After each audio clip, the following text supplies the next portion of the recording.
Swisher's with us, tech reporter and co-host of the podcast Pivot. Kara, hiring the big guns, I mean, how do you see this playing out in court?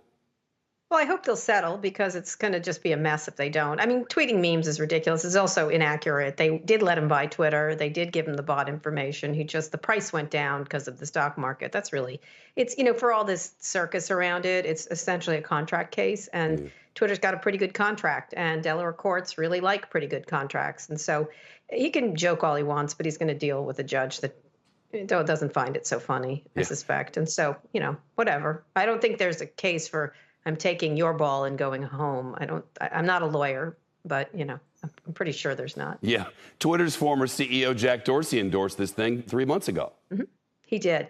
I think it's not the worst idea in the world. He might have been a very good owner. But, these antics are just not. He did a very good job at the beginning getting a hold of it. The problem is the price went down. Stock prices went down, including for Tesla. He actually managed to sell a lot of Tesla stock at a pretty high price. So that's a good thing for him. But, tech prices are down. And so the market changed. It's like sort of like the real estate market. If you overbid for a house and then the market crashes, you still have to buy that house. Yeah. I don't know if the court will make him, though. That's a big deal. And so settlement would be the best thing for everybody. And then everybody just says, bygones and moves along, I think, probably. Do you see a chance that any other buyer might swoop in and take over Twitter? Depends on the price. I think depends on the price of Twitter. It's not a very big business and it's not a very good business, which is one thing, but it is a very influential site. And there's a lot of potential. There's not many very big sites on the internet like this with such a brand name.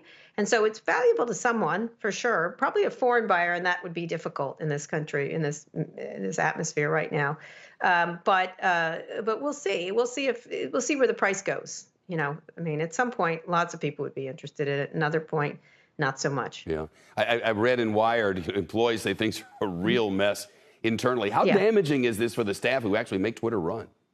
Very much so. This whole thing has been ridiculous. It's been a ridiculous antic circus. And Elon enjoys that. Everybody else does not. And I think, at the same time, he's created some amazing companies. And so he could have done some great things, but he was on the more manic end of the scale here, and that's not particularly helpful. It's dramatic and interesting, and it's kind of look at me, but it's not what makes a business. And so they have a lot of options. But I think they're going to have a hard time holding on to people who get weary because it's not over yet, right? And so getting this part over and putting him in the rearview mirror would probably be the best thing, in some sort of settlement or agreement that he won't buy anymore, or that he will sell his shares, or just will leave, the building and not come back, something like that.